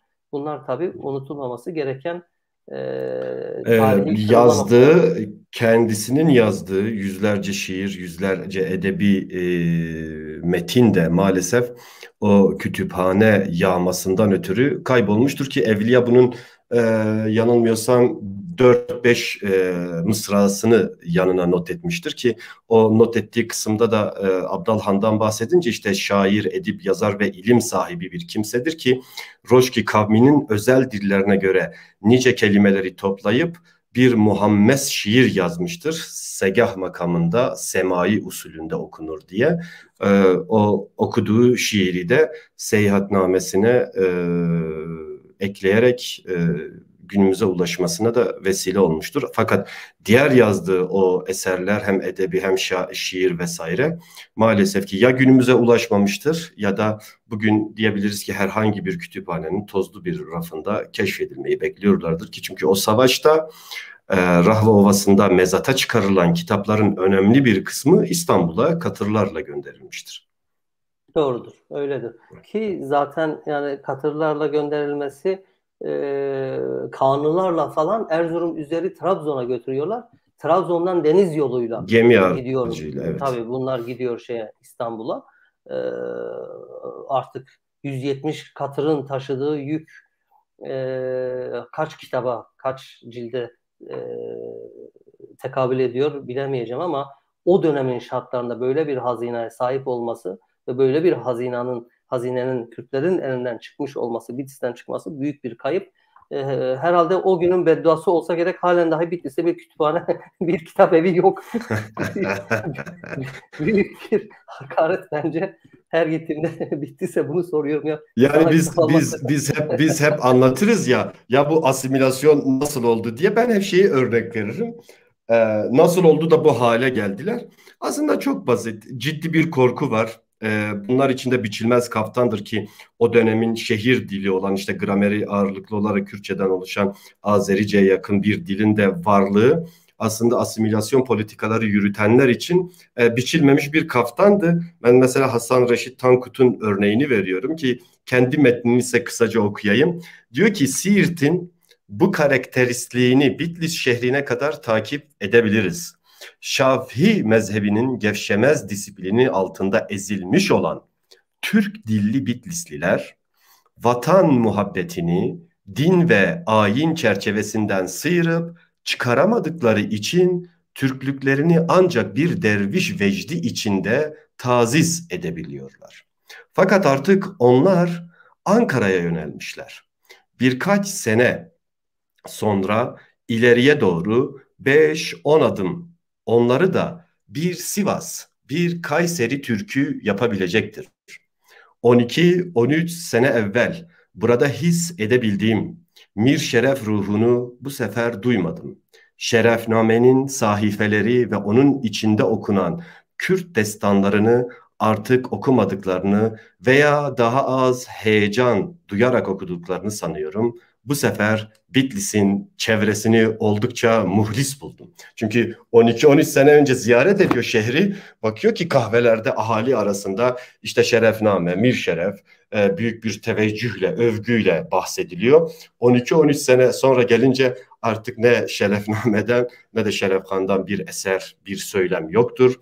Bitlisler artık bir Türk gibi hissetmeye başlamışlar ve o da diyor ki 5-10 adım doğru bir şey atabilirsek bunlar 1-2 yıla kadar bir Sivaslı, bir Kayseri gibi Türk'üm diyecekler ki gerçekten birkaç yıl sonra dedikleri yapılıyor. Bitlislerin büyük bir bölümü o şehirde yaşadığını söylediğimiz ahali 1-2-3 yıl sonra kendilerine Türk'üm demeye başlıyorlar ve büyük bir aşk. O yine iyimser, ki, o yine iyimser, Tankut iyimser yaklaşmış. O 1930'larda işte geliyor, o 1920'leri anlatıyor. Tabii. O zaman diyor nasıl, şimdi nasıl oldu? Olur biz 5-10 adım atsarsak onlar böyle yaparlar ama bazı Bitlisler 5-10 adımı bırak 100 adım atmışlar. Artık tamamen Orta Asya'dan çıkmıyorlar veya Yemen'den, Bağdat'tan, Buhara'dan, Semerkant falan filan. Evet. Tabii bunlar çok trajik şeyler. Çok yakın. Trajikomik hatta. Şimdi zamanımızda bir 15 dakika kaldı yanılmıyorsam. Şimdi Bitlis Beyliği'nin... Geçti mi o kadar? Epey geçti. Evet. Bitlis Beyliği'nin tarihsel sürecinden bahsettik. 1000 sene işte 800'lü yılların ortalarından 1849'a kadar olan dönem dedik. Şimdi Cizre Botan Bedirhan Beyliği'nin 1846-47'lerde kırılmasından, tasfiye edilmesinden sonra geriye son Kürt Beyliği olarak Bitlis Beyliği kalıyor ki o da 2 sene içerisinde 1849'da tasfiye ediliyor Osmanlı tarafından ve Kürt beylikleri tarih sahnesinden bu tarih itibariyle 1849 itibariyle artık silinmiş oluyorlar. Çünkü Şerif Bey, Son Kürt Bey, Bitlis Bey sürgüne de gittikten sonra yerine tarihte ilk defa olmak üzere Osmanlı tarafından İstanbul'dan bir vali atanıyor ki zaten bu bir gelenekti. Kürtlerin şehirlerine Balkan kökenli devşirme valileri veya ne derler onlara, mütesellimleri göndermek veya işte temsilcileri ve ilkini 1849'da Arnavut bir valiyi gönderiyor Osmanlı ve Bitlis'te tam hakimiyeti bu tarih itibariyle başlıyor. Ve Bitlis Beyliği, Kürt Beyliği artık tarihten silinmiş. Yerine atanan yeni Osmanlı valisinin ilk icraatı da günümüzde Şehri Bey, daha geçen yakın zamana kadar insanlar Şehri Bey diyorlardı. Ben bir yazdım, zelzele yarattı yani. Orası Şerif Bey'dir diye, Şerif Bey Tepesi. Bunun tarihçesi de işte 1849'dan sonra oraya atanan Arnavut valinin oradaki sarayı yerle bir etmesiyle bir seyir tepesi haline getirilmiş. Şimdi yerine bir çay ocağı var. O da bir trajedi ya. Ve Bitlis Beyliği'ne ait olan bütün şeyler yıkılmaya başlıyor. İşte bu valinin yaptığı ilk icraat o sarayı yıkmak ama onunla birlikte diğer birçok yerleri de yıkıyorlar. Ve artık yerine Osmanlı'ya hakim, Osmanlı'nın ve Osmanlıca'nın hakimiyeti yavaş yavaş sağlanmaya başlanıyor. 1850'lerden sonra adım adım işte memurların atanması, askerlerin atanması, 1800'lerin 70-80'lere geldiği zaman rüştiyelerin, okulların açılması, 12 tane gazete çıkarılmaya başlanıyor. İşte Bitlis nameleri bunlardan bahseder. Okuma yazma yani o zaman Bitlis'te tabii Kürtçe var, Ermenice var, Süryanice var, halk Farsça, Arapça medreselerden biliyor. Hatta vilayet bünyesinde Kıptice var, Rumca var. Yani 7-8 dil var. Ama nedir? Osmanlı'nın hakimiyetiyle Osmanlıca yavaş yavaş şehir merkezinde zaten 1578'den beri var olan Şerefkhanlarla birlikte gelen Azerice'nin de paralel varoluşu Osmanlıca ile birlikte o Azerice daha çok gündeme çıkıyor. 1800'lerin sonuna gelince İttihat ve Terakki Partisi'nin Türkiye politikaları 1900'lerin başında işte Birinci Dünya Savaşı'nın başlamasıyla daha çok Sünni, Türkçü bir politikanın uygulanmasıyla artık Cumhuriyete gelince Cumhuriyet'in ilanıyla birlikte bütün Osmanlı döneminde kalan işte çoğu kültürlülük, çoğulculuk, 7-8 dilin olması falan hepsi raflara kaldırılıp yeni bir söylem, yeni bir tarih sayfası, yeni bir tarih söylem işte başlıyor. Senin de bahsettiğin Tankut'un ve o camianın yani 1926 Şark İslahat Planı'yla başlayan bu bir politika. Türkçeleştirme politikasıyla İsmet İnönü'nün Doğu raporunda da gördüğümüz şekilde Bitlis'in pilot bölge seçilmesiyle artık Bitlis bir Tankut'un dediği gibi neresi demişti o? Bursa, Sivas. Kayseri ve Sivas. Kayseri ve Sivas. Farklı olmayacak bir yapıya bürünmesiyle öyle oluyor ki Şerefkhan Bitlis'inin kendi yazdığı 1597 tamamı kitabında bu fakir kulunuz İslahiye medresesini, bu medreseyi, İhlasiye medresesini, bu diğer medreseleri bunları ben ve bizler yaptırdık demesine rağmen Bitlisliler hayır bunları Selçuklular yapmıştır diyebilme. Yani Nurullah abiye şöyle bir şey izah edelim Bitlis özelinde. Şimdi asimilasyon politikası öyle bir içselleşmiş ki toplum içerisinde. Hani bu toplum dediğimizse bizler yani Kürtler. Biz asimilasyona maruz kalan bilmeyeni kötüleme gibi bir şansımız da yok. Çünkü onları kazanmak zorundayız. Aşağılama gibi bir durumumuz olamaz. Onlara nispeten naçizane diyoruz ki hayır bu söylediğiniz, uyguladığınız, yaptığınız doğru değil, metot olarak da doğru değil, insani olarak da doğru değil. Mümkün mertebe burada insanı kazanmaya yönelik tarih araştırmacılığı dışında bir politika gidiyoruz. O kadar trajiktir ki bu sadece Bitlis'le ilgili de değil. Geçtiğimiz bir ay oluyor herhalde Hınıs'a gittim. Dedim ki ya işte ben bu aralar bir bölgeyi gezeyim. Nerede ne eserimiz var. Cizre olsun, Hakkari olsun vesaire. Bunu bir arşivlendireyim, gerçek künyelerini yazayım, görsel, yazılı ve video şeklinde anlatayım. Kayıtlarda dursun. Binde bir tanesi yararlanacaksa ne mutlu bize. Hınıs'a gittim. işte Bilbasilerden bu Bitlis beylerinin 1700'lerden sonra Bitlis'e hükümdar olan Alaaddin Paşa ve çocukları ki Şerif Bey onun son torunlarından bir tanesidir.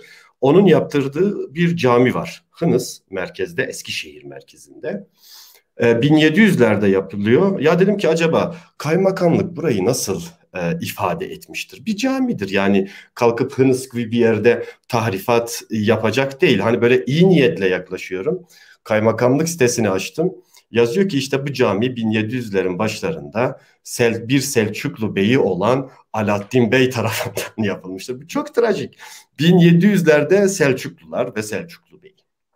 Şimdi bizim Hınıs'ta trajedi orada değil aslında. Trajedi ona sessiz kalan, umursamayan Hınıslar. Yani tabii bu da kaçı merak etmiştir veya yani. Bitlisler. Aynı şekilde Bitlis düşün. Dedeleri orayı inşa etmiş. Başkası diyor ki Orta Asya'dan birisi gelmiş yapmış. O demiyor ki kardeşim bir dakika ne diyorsunuz? Burası benim dedem yapmış işte belgesi işte şey diye ve bunu değiştirmek için de bir şeyde bulunmuyor. Girişimde bulunmuyor. Gayrette bulunmuyor. Ünlü tarihçi bizim şeyin dediği gibi Mehrat İzadi'nin dediği İzadi'nin gibi Türklerin en az ilgilendikleri konu kendi tarihleridir diye. İşte böyle olunca da trajedi çok büyük oluyor. Çünkü umursamıyor. Yani burada bana göre bir şey eksikliği var. Hani kimlik ve toplum arasında ciddi bir eksiklik, artık bir kopuş sürecinde olduğu için ki o süreci, o kopuşu aslında tamamlamak ve inşa etmek en azından sosyologların, bu alanda uğraşanların, toplum bilimcilerin işi olsa gerek diye düşünüyorum. Düşünün, Kürtlere hep şunu söylemişler. Ya sizin tarihi eserleriniz yoktur. Sebep işte coğrafyanız çok sarp bir bölgedir. Kışı çok ciddidir. Siz de kerpiçten evler yaptığınız için zamanla yağmur olmuş, ser olmuş, kar olmuş falan filan bu eserler günümüze ulaşmamış. İnsanları çekirdekten, o Türk eğitim sisteminden, o müfredattan bu şekilde geçirdikleri için daha sonra gelip Bitlis'te olsun, Cizre'de olsun, Hakkari'de olsun herhangi bir taştan yapılmış medresenin kendi dedesi tarafından inşa edildiğini idrak edemiyor. Ya da o gerçekle karşılaşmak ona çok zul geliyor, çok acı geliyor. Ya gerçekten o mudur? Yani biz 10 yıl boyunca uğraştık. İhlasiye'nin önündeki tabelanın kalkmasını, işte gerçek künyesinin yazılmasını sosyal medyada görüyoruz. Gençlerimiz, Bitlis'te yaşayan gençlerimiz paylaşım yaparken gidip o tabelayı okumaya dahi özen göstermiyorlar. Yani bu çok trajiktir. Bunları kazanmanın yolu, ben hep diyorum, sivri bir dil kullanmıyoruz. Ya diyoruz ki kardeşim bak, biz sizden hiçbir şey istemiyoruz. Sadece kendinizi bilin. Çünkü insanın kendisini bilmesi, tabiatını bilmesi, gelecek nesile bu güçlü mirası doğru bir şekilde aktarması milli bir meseledir. Hamiyeti milliyenin en önemli hususlarından bir tanesidir. Bazen siyasetin bile önündedir. Çünkü çok politik olmak, hani ben biraz konuyu bağlamından çıkarmıyorum. Çok politik olmanın da gelecek açısından böyle sağlam bir karşılığı yoktur. Ama dile, kültüre, tarihe sahip çıkmak, bunu gelecek nesile aktarmak, politik bir toplum, yani ben bunu daha önemsiyorum. Çünkü toplumda ciddi anlamda, bilhassa tarih ve kültür bağlamında öyle kopuşlar var ki ben birebir içindeyim. Birebir hemen hemen bütün şehirleri geziyorum. Diyebilirim ki son 30-40 yılın en ciddi kırılmaları yaşanıyor Kürt toplumu arasında. Yani o aidiyet dediğimiz husus Kürtlerde neredeyse bilhassa yeni gençlikte kaybolmaya başlamış. Bunu doğru, objektif ve şeffaf ve güzel bir dille anlatırsak ve bunu yaygın bir hale getirirsek, güçlü bir şekilde desteklersek diyebilirim ki bunu kurtarma şansımız bugün itibariyle var. Yani o kadar da karamsar değil. Orası öyle. Sen politikacılardan, siyasetçilerden bahsettin. Açıkçası tarih bilinci, tarih birikimi olmayan bir kişi bence politikacı da olamaz. Yani bir politikacının kesinlikle her şeyden önce kendi lokal tarihini, kültür mirasını bilmesi, genel anlamda da milletinin tarihini ve kültür mirasını bilmesi lazım. Hakim olması lazım ki savunabilsin dediklerini. Tarih bilinci olmadan slogan atmakla herhangi bir şekilde politika yapılamaz. Ne yazık ki yani bir kültür ve kimlik bilinci olabilmesi için tarih bilinci olması lazım. O yüzden de insanların her şeyden önce şerefnameyi okumuş olması lazım. Yani bir Kürt'ün şerefnameyi okumaması çok büyük bir eksikliktir. Yani öyle böyle değil yani. Akıl mantık işi olamaz. Ee, hadi şerefnameyi bir Kürt yazmış, onu okumuyorsunuz. Evliya Çelebi'nin seyahatnamesini okuyun en azından. Yani neutral bir bakış, tamam abartmış ama en azından konuya nasıl yaklaşmış, ne terimler kullanmış, ne bahsediyor diye bilmek lazım. Merak olması lazım. Yani ilk kitap çalışmamız zaten ön sözün ilk cümlesi şudur. Bu şekilde bakın, merakı olmayan hiçbir şey öğrenemez. Göte diye. Bu sunuş bölümünde bunu yazmıştım. Kitabı böyle. Çünkü benim bu çalışmamı yapmamdaki en büyük neden merakım vardı. Bu niye böyledir? Niye böyle oldu? Kim yaptı? Ne etti diye çocukluğumdan beri merak etmişimdir. Tabii evde hep konuşulurdu ayrıyeten bizde. O da bir büyük bir artı benim için. Ama merak olması lazım. Bir heves olması lazım. Sorgulamak şart. Bizim insanlarımız ne yazık ki pek sorgulamaz. O günkü İzmir'deki şeyde ben hani konuşmaya başlarken sordum, dedim Evliya Çelebi kaç kişi okumuş diye, bir kişi el kaldırdı. Evliya Çelebi dahi okunmamış. Hadi şerefname yasaklı bulunmuyordu, edilmiyordu falan, tamam anlarım ama tahrifata uğramıştır Evliya Çelebi'nin eseri de. Hatta İslam Ansiklopedisi dahi tahrifata uğramıştır. Orada Kürtlere ve Kürdistan'a dair terimler çoğu tahrifata uğratılmışlardır. Ama yine de okumakta, merak etmekte, sorgulamakta, kıyaslamakta fayda vardır. Son 4 dakikamız Nurullah Bey Çok ile çabuk geçti, ben yeni ısındım. Evet, emeğinize sağlık. Rica İkinize ederim. de çok Rica teşekkür ediyoruz ederim. abim. Sevgili Çarpel Medya izleyicileri, işte sizi bu genç tarih araştırmacısı ve Bitlis'i Kürtlerin gözünde ve Kürdistan tarihinde tekrar yeniden görünür kılmaya çalışan bu çabalarını sizlerle buluşmak istedim. Sizler dinlediniz. Hiç bana iş bırakmadılar. Her şeyi kendileri anlattılar. Her şeyi onlara, sizin adınıza ben de çok teşekkür ediyorum.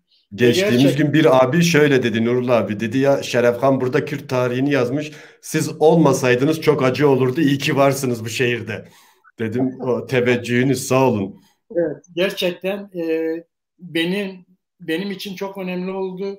Ben Bitlis'e Var gittiğimde olun. Bitlis'in Kürtlerin gözünden kaçırıldığını böyle hissetmiştim. İçime doğdu sanki. Sizleri de bu çalışmanın içerisinde görünce ve sizin de tespitleriniz bu yönde olunca gerçekten çok sevindim. Bu çok önemli bir çalışma, sizin emeğiniz. Biz sizin her böyle eseriniz çıktıkça, emeğiniz çıktıkça Kürt halkıyla sizi buluşturmaya, Çarpel Medya ekranlarında sizi buluşturmaya gayret edeceğiz. Gerçekten bizim için toprak, tarih ve dil çok önemli. Yani bir milleti var eden, bir milleti var eden tek şey bu üçünün birliği. Toprak, tarih ve dil. Biz bu üçünü bir araya getirdiğimizde, bu üçüyle ilgili bu üçünü de görünür kılmaya çalıştığımızda bir şeyler yapabileceğiz. Tabii bir siyaset olarak yapılacak en önemli şey, burada en önemli şey bunların kalıcı olabilmesi, sizin bu emeklerinizin kalıcı olabilmesi, Kürdistan'ın ve Kürtlerin bulunduğu topraklarda bir statü sahibi olmasından geçiyor. O en büyük meseledir, en büyük emektir. Bunun için bütün emek, bütün uğraş, bu anlamda da sizin ve emeğinize çok teşekkür ediyoruz. Sizi her çalışmanızda Çarpel Medya ekranlarında görmek istiyoruz ve bu iş için de sizden bunun sözünü almak istiyorum. Zaman olursa inşallah, çünkü Nurullah abi bizim günlük işlerimiz de çok yoğundur. İşte Bitlisname gibi bir sayfayı yönetiyorum en azından 2-3 arkadaşla. Bu çok ciddi zamanımızı alıyor. Birden fazla dille yayın yapıyoruz. Ama zamanımız oldukça böyle hafta sonları sizinle buluşmak bize büyük bir onurdur. Yani bizim için büyük bir onurdur, öyle diyelim. Baran'dan da alayım o sözü. Tabii yok, ben seve seve, söz konusu tarih sohbetleri olduğu zaman 24 saat elimden geleni yapmak isterim. Özelde Bitlis genelde Kürtlere dair. Ben bizlerin, yani Kürt toplumunun kendi tarihine olan güvenini, itikadını yitirmemesini istiyorum. Çünkü çok Kesinlikle. muazzam, zengin, kadın bir kültüre sahibiz. Muhteşem eserlerimiz var. Çok derin, çok renkli ve birçok diğer toplumun kendilerine bunu trampolin olarak kullandığı eserlerimiz var. Bizler sahip çıkmamışız, umursamamışız, umursamıyoruz da halen, ama başkaları bunları kendilerine mal ederek devasa işler yapmış ve yapmaktalar. Halbuki patenti Kürtlere ait bu eserlerin. Kah mimari olsun, kah edebi olsun, kah sanatsal olsun, sahip çıkmak lazım. Bu bağlamda ben geçenlerde bir yazı yazdım. Bitlis'in önünde bağlar ve Bitlis'in asimilasyonu diye. Yani öyle sıranlarımız, klamlarımız var ki bizlerin onları umursamadığımız klamlar, ama bunlar başka dillere çevrilmiş. Başkaları çalınca biz de onlara goven tutuyoruz ama onun orijinaline sahip değiliz gibisinden veya tarihçesine. Yani sahip çıkalım, okuyalım, merak edelim. Bol bol kitap okuyalım. Merak edip sorgulayalım. Ben teşekkür ediyorum. İnşallah. Yani aslında bir ara bir bölüm yaparsak Nurullah abiyle, bu asimilasyon süreci olsun bunun adı. Çünkü o çok geniş bir alan ve çok ciddi materyal var o konuda elimizde. Eğer bir ileride böyle bir program yapacaksak bence konu bu olsun. Tabii Cumhuriyet dönemi ve sonrası Bitlis'i merkeze koyarak böyle bir program yapılabilir. Çünkü dediği gibi Nimetullah'ın muazzam arşiv var. Trajik olaylar var. Çok yakın tarih, 100 sene öncesi. O yüzden bilinmesi lazım tabii ki. Biz bu programı daha önce Vedat Hoca, bir akademisyen arkadaşımızla birlikte yürütüyorduk. Onun bize önerisi bu sezonda genelde genç Kürt araştırmacılarını çıkaralım demişti bana. Ben de ilk onun önerisi üzerine sizinle ilk bu yeni sezonun açılışını sizinle yapmak istedim. Bir de ben bir şeyi merak ediyorum, Nimetullah'a sormak istiyorum. Ben o Bitlis gezimde Bitlis merkezde bir medrese vardı ve marangozhane olarak kullanılıyordu. Evet, o ne oldu? Evet. Nimetullah ne oldu? Şerefye'dir orası. Şeref Han'ın işte Tatik'te ölen dedesi tarafından yaptırılıyor ki Evliya onun için diyor ki Kürdistan'da böyle bir mimarinin ve minarenin örneği yoktur ki dillere destandır. O marangoz çıkarıldı. Oraya bakan işte Şerefye Meydan Vakfı var. Onları çıkardılar, herhalde başka bir şeyle yola devam edecekler. Şu an restorasyonu sürüyor. Hem o tarafın hem caminin. Restorasyonları muhtemelen bu Ekim sonuna kadar tamamlanıp hizmete tekrar açılacak. Yani restorası devam ediyor mu? Tabii devam ediyor. Marangoz çıkarıldı, dış duvarlar temizleniyor şu an. Muhtemelen ya bir büryancı olabilir orası. Halkın zaten kütüphane olmazdı zaten. Olsaydı şaşardım. Ama orada yani Bitlis halkını duyarlı kılmaya çalışmak lazım. Gerçekten çok önemli. Ya şimdi Nurullah abi, bizim içinde olduğumuz durum o kadar trajik bir şeydir ki, yani Bitlis bağlamında söylüyorum. Maalesef bizim insanlarımıza bir şeyi telkin etmek, bir şeyi söylemek çok güçtür. Çünkü çok farklı problemler var. İşte şehrin yıkılma durumu var ki %90'ı şu an yıkıldı. Yeniden işte tarihi eserlerin restore edilmesi vesaire. Bu tartışmalar var, farklı tartışmalar var. Bizim de her şeye yetişebilmemiz, her şeyi dile getirmemiz çok mümkün de değil. Dilerim insanlar herhangi bir hizbe, herhangi bir cemaate bağlılık duymadan kendi benliklerini savunabilirler, kendi şehirlerini savunabilirler. Yani bir birey olarak birey olmanın özgürlüğünü, hürriyetini kullanıp hak ve hukuk noktasında kendilerini savunabilirler ve şehirlerini savunabilirler. Çünkü bu 3-5 kişinin yapacağı bir iş değil. Toplumun öncelikle buna hassasiyet göstermesi lazım, samimi olması lazım. Bizde maalesef bu durum şu an için söz konusu değil. İnsanlarımız sindirilmiş, hem çok böyle bilinçsiz bir şekilde hareket ediyor. Dilerim bu durum düzelir. Biz de elimizden gelen neyse yapıyoruz. Yapmaya da devam edeceğiz. Mecburuz buna, öyle diyelim. Ben hemen bir şey söyleyeyim. Evet. Temennimiz insanlarımızın tarih ve kimlik bilincine sahip olması. Bu sadece Bitlis anlamında değil. Genel her bir şehir. Ya Bitlis burada bir örnek, metafor. Bu metafordur tabii ki.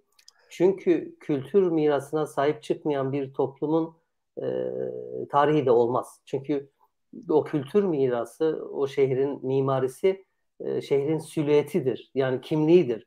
O da yok olduktan sonra Bitlis'in Bağcılar'dan bir farkı kalmayacaktır. Zaten önümüzdeki gün yani şehirlere bakın, yakın dönemdeki şehirlere. Hepsi birbirine benziyor. Yani hiçbir şehrin bir fotoğrafına baktığınız zaman bu şehir o şehirdir deme artık yok olmuş. Göremiyorsunuz. Beton kütleleri ve büyük bir ucube abidesi olarak kalıyorlar. Bitlis'in halen dahi öyle bir şansı var. Bu Nimetullah yıkımdan bahsetti. Betonarme eski yakın dönemde yapılmış binalar yıkılmış ve yıkılmakta. Temennim oraların aslına uygun bir şekilde restore edilmesi, künyelerinin de gerçek tarihi verileriyle yazılıp teşhir edilmesi ve bizlerin de yakın dönemde Bitlis'e bir kültür gezisi düzenleyip seyyahların, misyonerlerin anlattığı şekilde Bitlis'imizi bir gezelim bakalım. Nasıl, nerelerde ne varmış diye. Bunu ben yapabilirsem, sizi de gezdirebilirsem çok mutlu olacağım diye düşünüyorum. Bugün İnşallah önümüzdeki yıl diyelim. Evet. Yani bu çok önemli bir şey. Bunu yapabilirseniz gerçekten birçok şeyi kazandırabiliriz ve birçok şeyi daha görünür kılabiliriz en azından Kürtlerin gözünde. Ayrıca Nimetullah bir de şeyi sormak istiyorum. Bu Bitlis sempozyumu yapılmıştı Yaşar Abdüsselamoğlu Hocagil'in. O bir handa. O hanın sonradan terk edildiğini duydum. Doğru mudur? Yani şu anda atıl durumdadır. Hala pasiftir.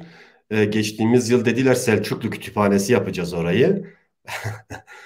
Trajik. Tabii o proje de gerçekleşmedi. Şu an atıl bir durumda yani. Anladım. Herhangi bir şey için kullanılmıyor. Bir de bu Ağlat'taki meşhur Selçuklu mezarlığını da çalışıyor. Onu ıskaladık. O zaman onunla bitirelim. Yani konu çok geniş. Benim birebir orada şahit olduğum bir olay oldu ki sinirlendim, videosunu çektim. 6-7 kişilik bir avukat arkadaş gelmişti işte Mardin'den, Hakkari'den vesaire. Dediler ki işte hoca bizi şeyi gezdirir misin? Selçuklu mezarlığını falan filan. Bir de orası Selçuklu mezarlığı falan değil. Ya meydan mezarlığıdır ya da Müslüman mezarlığı deriz oraya. Neyse anlatıyorum işte isimleri de gösteriyorum. Tarihleri de ki birçoğunun üstünde mesela Rojkan yazar. İşte filan kesin oldu. Rojkan'dan falan filan. Bir tane imam orada Ahlat'ın merkez camisinde görevli imam. Duyuyor tabii benim onlara anlattığımı. Döndü bana dedi ki sen ırkçılık yapıyorsun. Ya şimdi cevap versem ayrı bir olay. Bir telefon edecek sonra bir sürü problem. Ya dedim ben niye ırkçılık yapıyorum? Sen diyorsun burada Kürt var. Dedim beyefendi sen Selçuklu deyince ırkçılık olmuyor mu yani? Şimdi düşün kendi memleketimizde kendi insanımızdan aldığımız muameleye bakın. Sonra videosunu yaptım, sinirlendim.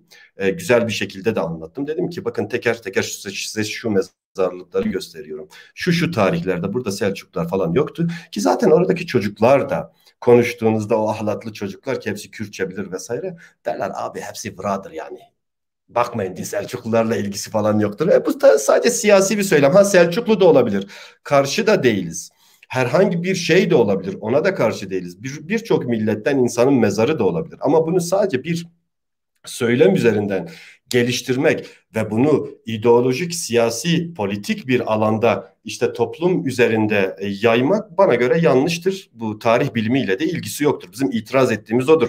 Yoksa Selçukluların mezarı da içinde olabilir. Farsların da olabilir, Arapların da olabilir ki öncesinden Ermenilerin de Ermeni mezarı da olabilir.